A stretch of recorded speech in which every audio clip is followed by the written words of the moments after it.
to have Jonas and Michelle to join us and give us a subsection, especially about media. So for the start, I think each of the co-founder or your co-team leader, we definitely have a lot of time to face in the media. And how to pitch, how to doing the right things and talk the right way is very, very important. And this is 3 weeks of experience to help you to understand what media need and what kind of the language you should talk to them. So I will just give the time to Michelle and Jonas so they can share more about this experience. Thank you. Thank you, Yuli. Thanks for having me. My name is Michelle. I met some new friends and old friends here today. Actually, Yuli is a very experienced investor. If I knew that he would be here, I would definitely including him to the discussion. So today's topic is very interesting. It's about how to building a successful business in the age of AI. Especially, we would like to use the perspective from an editor. So today I have my longtime friend, Jonah, to be here to share the stage. Hi, Jonah. So I started in Silicon Valley with advertising and PR. And my first client was Apple Computer. So essentially, the company had just got their first investor funding, and we were charged with promoting the company and its new product. That was my beginning. I left that company, or I left my agency, and became an editor because I was much more interested in learning about all of the companies in Silicon Valley rather than focusing exclusively on Apple. So I spent several years doing that, writing for different publications covering the PC, the internet, and the .com industries. So I've seen most of all of that happening. I've had some background in telecommunications as well. But after I had done that for a while, I realized it was time to get back into the business side of it because editorial was not going to make me rich. Yeah. So I started with startup companies. I've had 6 altogether in the last 20 years. All of them have either been acquired by other companies or they've gone IPO. So I'm now continuing to consult with startups in Silicon Valley, and I'm here to share my experiences in that time. Just a little bit background of 2 of us. When I was with DigiTimes, I covered Apple, NVIDIA, all the big names here, and then some supply chain, IC supply chain, the cross-border stuff, and then internet communication, and now it's the age of AI. So I have my tech blogger now, Silicon Valley Next, Michelle Cheng. In addition to that, I'm helping some companies like, before I was helping SanDisk, MIPS, Broadcom to develop some marketing strategy. I have a platform which called Good Morning Silicon Valley. It's an impact and sustainability platform. So we help some digital life or climate tech technology company to catch some opportunity. And then next is slides about Jonah. Actually, we work together for a project of ARC. ARC is a company similar to ARM. It's a processor IP company. So I believe Jonah mentioned some about his experience. Do you still like to? When you're a startup company, you've been thrown into chaos and you have to now determine what you're going to do. So ARC was trying to go into Taiwan, and we were trying to figure out, well, how do we reach a number of people in Taiwan? The first thing we did was we had a conference. It was called ConfigCon, and Michelle helped me set that up. So this group is from Taiwan, and everybody visited CES. So Jonah, did you see any exciting thing? Yes, I saw a number of exciting things. Most of it was all AI going into end products of some form or another. Robots began to become much more animated and literally more useful. One example is AI agents where vacuum cleaners now have the ability to remove obstacles in their way, as opposed to going around them as they did in the past. So that was another instance of where more intelligence is being put into end products. The other one is the biometric sensors on your body to do determine your salinity, body temperature, blood pressure, that sort of thing. The other part was the whole automotive space. Sony and Honda announced a joint venture, and they're rolling out a product next year. One of the things that Jensen mentioned in his keynote was how he was using artificial intelligence to enhance images beyond what's physically possible with lenses and current technology. Yeah, and some of the people ask me why I only cover the news for company A but not company B, how to catch the eyeball of an editor, how to gain the visibility. So I just like to add one more, that the reason why we cover the news of NVIDIA is not because Jensen wearing a leather jacket. It's because he delivered the product roadmap. If you are in Silicon Valley, you may notice that when we were at the time of Apple, almost we don't need a product marketing person because we just follow Apple's roadmap, product roadmap. But now it's the same situation because we just follow. Everybody needs to follow NVIDIA's roadmap. Jensen just said generative AI is here, AI agent is here, and the physical AI, which is robot, is around the corner.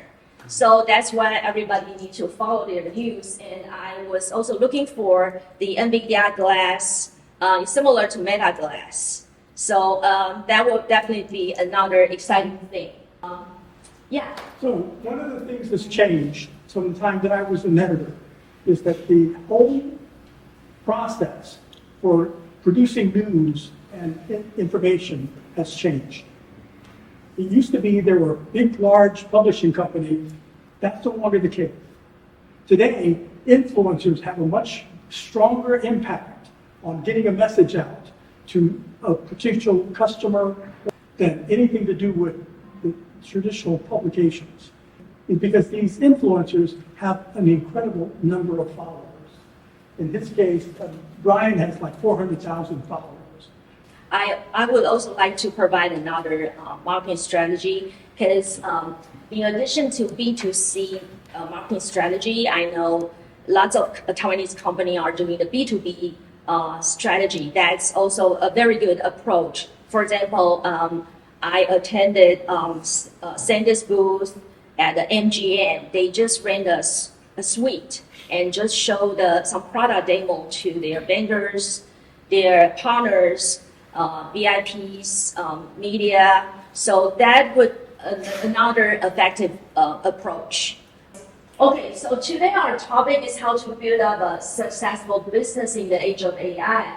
So let's say goodbye to the old days. Now we don't need to spend huge market on the advertisement, sponsorship, lots of things, because now it's different. Okay, I just like to mention the 12 days of open AI, because if you, I'm not sure if you noticed this marketing campaign. Last year, almost half of the VC funds went to two companies. The first company is OpenAI. The other one is OpenAI's rival. So, and then everybody knows Sam, right? They just launched a 12 days product demo right before Christmas. And what Sam did is very simple, straightforward way. He just had probably 3 engineers. Every day is different. And then they just gather in the kitchen. Everybody have a cup of coffee and talk about Sora, talk about their product. And every day they have surprise. And then ending with an engineering joke, whatever joke. So for me, I think it's very new, interesting way for the software and AI company. So if I just put some important essential blocks here, I think first is to know your core value, the core value, and then know your position, and then do some data marketing. For this part, I would like to say more because I'm helping some company to do like the lead generation campaign. For example, if you have a product or something, you can put together a white paper or a survey, maybe on your website, maybe through LinkedIn. It's a very important channel. And then you can generate some feedback and then create your own database. I believe that will be a very good model because you can get some attention from different even editors. So they may probably look at LinkedIn. And then for the influencer marketing, Jonah, do you like to say something? Right. Next slide. The other influencer in Silicon Valley right now, in the whole AI space, is a blogger named Dylan Patel. Dylan has so many followers all over the world, but the most important thing is he's really very well informed about the whole AI industry. Dylan isn't the only one. This is for the chip makers and people building box systems that are going into servers. The more important ones for you guys in the software space are these influencers that are Francois Chorley, who's running Keras, Lawrence Moroney running the TensorFlow Lite community, and then Thomas Wolf involved with the Hugging phase. And you can see the number of subscribers these folks have. And next slide. I just like to mention about now we are in the AI universe. If you visited the buildings around Embarcadero, you can meet with lots of AI application companies. Most of them are young people. They just rent an apartment and they are doing some application. And leading venture capitalist firm A16Z just announced the top 100 AI application software companies. Actually, I'm just involving with two study groups to study the different applications, and I just like to mention their approach is to try to host lots of developers workshops, try to talk to the potential users. They are creating their own community. So that's one thing I would like to mention. Okay, after we talked about the overview, about the big trade show like CES is a big party. So after the big show, after the overview how to do the brand awareness marketing campaign, now we would like to specifically talk about the challenges for a Taiwanese company to face. What do you think the biggest challenges when you are entering the US market? Anybody who want to say something? Media exposure.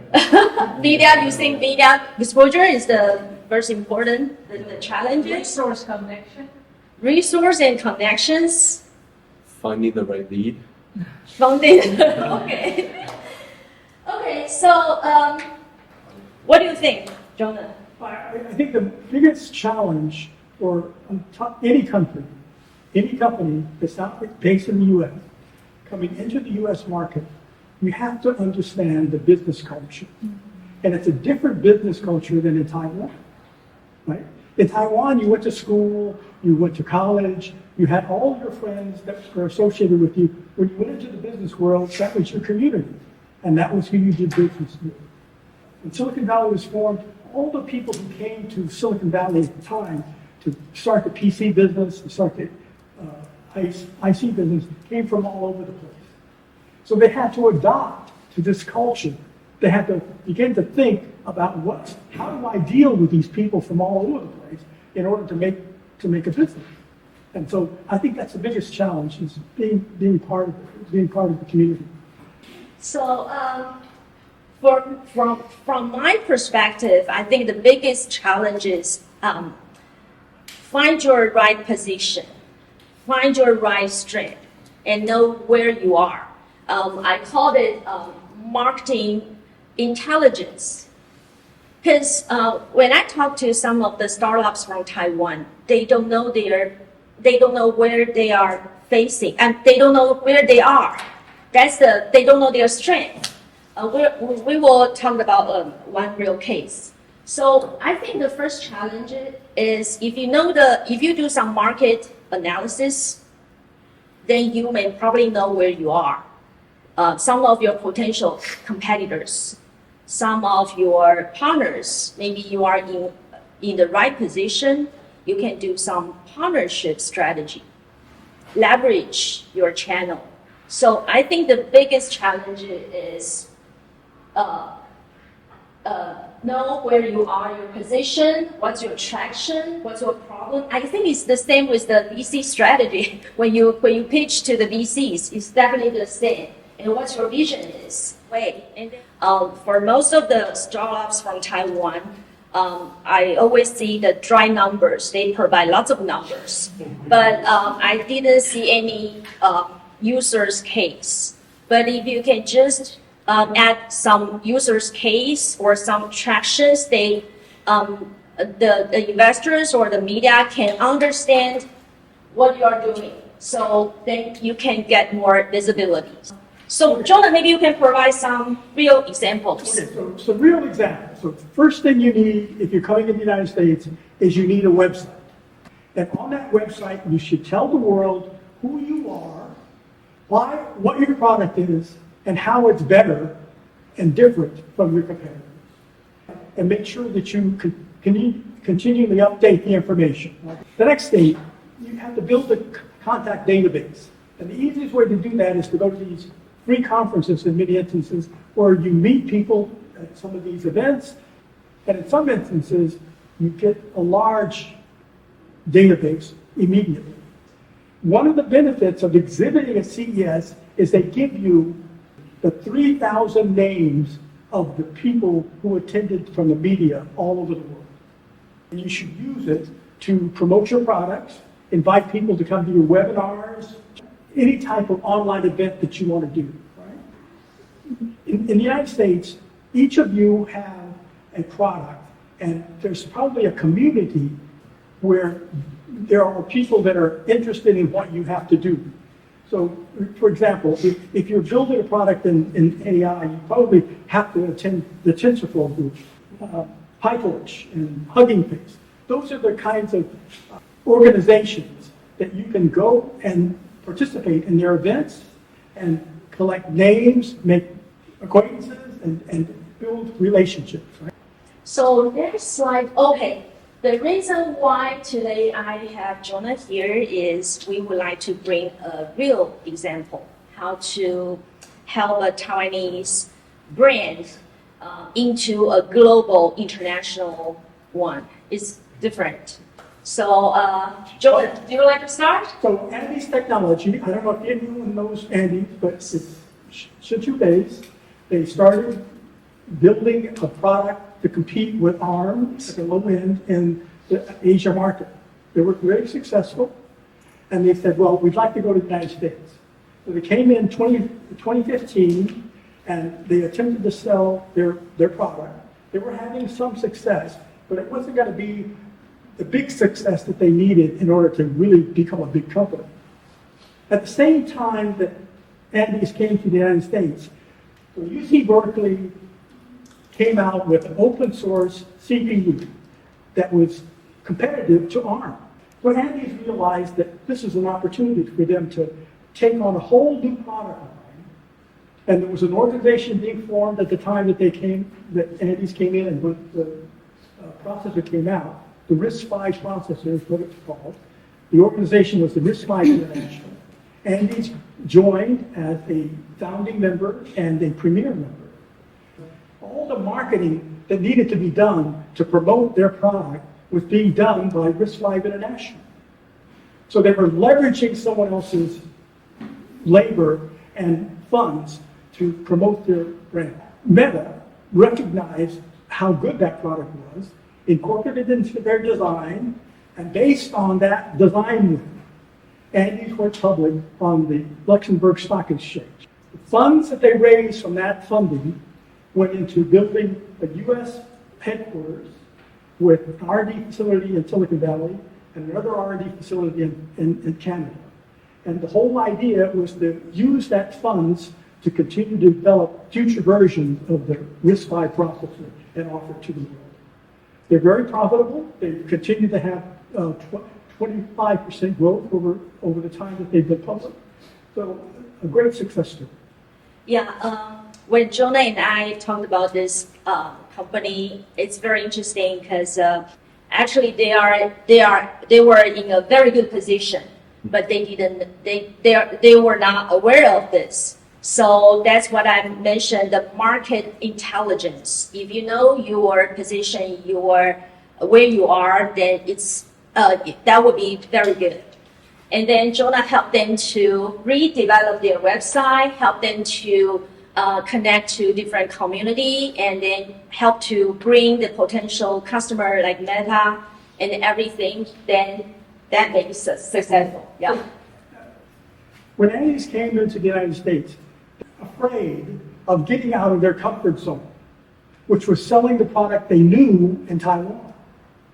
So they had to take a great leap of faith to say, that's bold, we're going to start all over again, and we're going to begin with a new product line, the RISC-V product line. So they had a website that reflected the products that they had in Taiwan, but wasn't updated to the products that they were offering in the United States.